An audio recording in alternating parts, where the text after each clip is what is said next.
Hello అండి, అందరికీ నమస్తే. మంచి రెసిపీ చూపిస్తున్నానండి. వెజ్ తెహ్రీ మీ అందరూ లంచ్ బాక్సులకి, జాబ్ చేసే వాళ్ళకి, అలాగే పిల్లలకి బాగా ఉపయోగపడే ఈ వెజిటేబుల్ రైస్ లాగానే మనకి టేస్ట్ ఉంటుంది. చాలా బాగుంటుందండి. ఒకసారి ట్రై చేయండి. ఇప్పుడు మనకి కావాల్సిందల్లా అన్ని వెజిటేబుల్స్ అండి.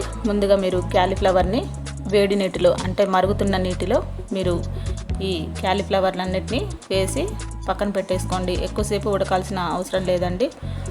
ఇలా మీరు ఒక 2 నిమిషాలు ఉంచేసి తీసేయండి. ఆ తర్వాత మనం కుక్కర్లో తయారు చేసుకోవచ్చండి బాస్మతి రైస్తోని. మీరు ఇది చేసే ముందు బాస్మతి రైస్ని నానబెట్టుకొని ఉంచుకోండి.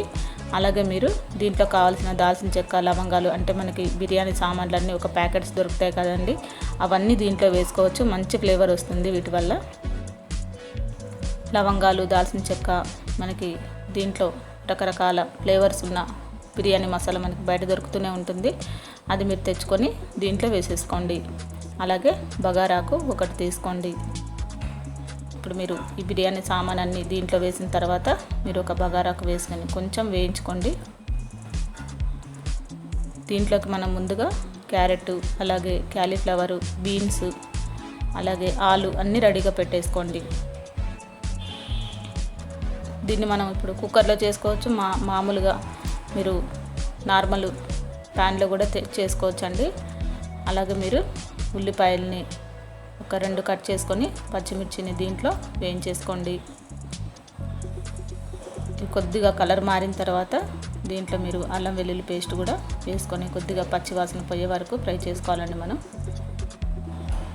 కొద్దిగా అడుగు మందంగా ఉన్న కుక్కర్ని తీసుకోండి, ఎందుకంటే మనకి రైస్ కదా మాడిపోతుంది. ఈ అల్లం వెల్లుల్లి పేస్ట్ వేసిన తర్వాత ఇవి కూడా కొద్దిగా వేగాలండి. మనకి ఇవి వేగిన తర్వాత మనం దీంట్లో టమాటా ముక్కల్ని వేసుకున్నాము. ఒక 2 టమాటాలని కట్ చేసి వేసేసుకోండి. కొద్దిగా వేగిన తర్వాత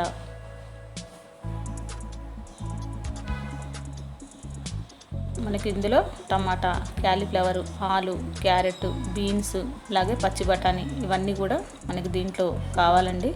రెడీగా పెట్టేసుకోండి. ఇది చేసే ముందు మనకి పని ఈజీ అవుతుంది.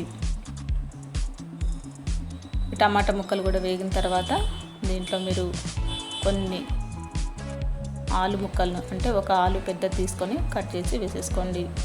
ఇవన్నీ కుక్కర్లో వేస్తున్నాం కాబట్టి మనకి మంచిగానే ఉడికిపోతాయండి, ఇబ్బంది ఏం లేదు.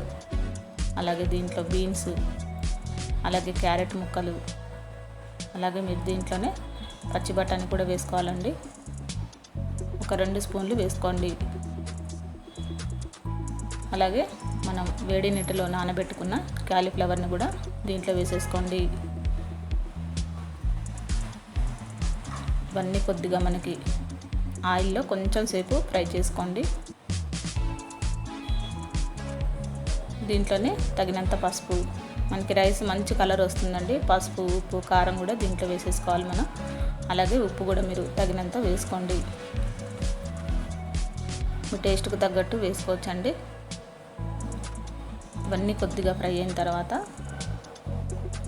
మనం దీంట్లో కొద్దిగా కారం కూడా వేసుకోవాలి.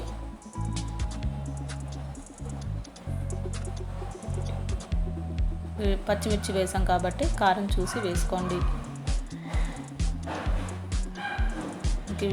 డైరెక్ట్గా ఈ రైస్ని తినేయచ్చండి, మనకి ఎలాంటి కర్రీస్ అవసరం ఉండదు.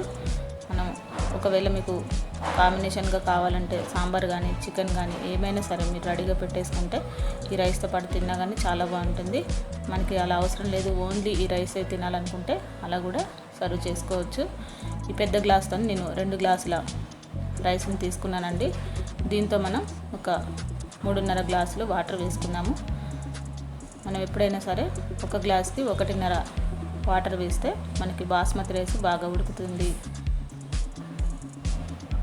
ఇప్పుడు మీరు దీంట్లో నేను 2 గ్లాసులు తీసుకున్నాను కాబట్టి నేను 3.5 గ్లాసులు వాటర్ వేసుకుంటున్నానండి.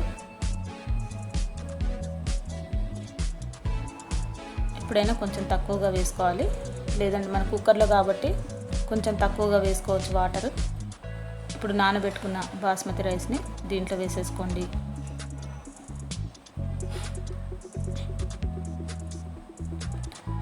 ఇవన్నీ కొద్దిగా కలిపేసి మనం కుక్కర్ మూత పెట్టేసుకున్న తర్వాత కొంచెం ఒక 2 విజిల్ వస్తే సరిపోతుందండి. ఎక్కువ విజిల్ రాకుండా చూడండి, మాడిపోతుంది. అలాగే మనకి రైస్ కూడా బాగా మెత్తగా అయిపోతుంది.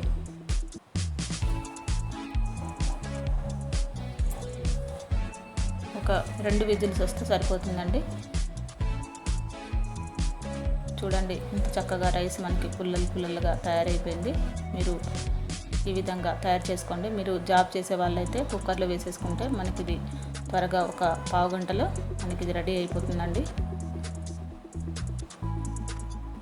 చూసారు కదా, ఈ విధంగా మనకి రెడీ అయిన దాంట్లోనే చివరిలో మీరు కొద్దిగా కొత్తిమీర కూడా వేసుకొని మనం సర్వ్ చేసుకోవడమేనండి. దీని కాంబినేషన్గా మీరు కావాలంటే చికెన్ తయారు చేసుకోవచ్చు, లేదంటే సాంబారు, రసం ఏదైనా మీరు రెడీగా పెట్టేసుకుంటే ఈ రైస్ని ఇలా డైరెక్ట్గా తిన్నా కానీ చాలా రుచిగా ఉంటుంది. మీరు ఒకసారి దీన్ని ట్రై చేయండి, ఈ వెజ్ తెహ్రీని. చాలా బాగుంటుంది. ఓకేనా ఫ్రెండ్స్, నా రెసిపీ మీకు నచ్చే ఉంటుంది అనుకుంటున్నాను. నచ్చి ఉంటే తప్పకుండా ఒక లైక్ చేయండి, షేర్ చేయండి, సబ్స్క్రైబ్ చేయండి, మంచి కామెంట్ కూడా పెట్టండి ఫ్రెండ్స్. అందరికీ వెరీ థ్యాంక్ యూ అండి.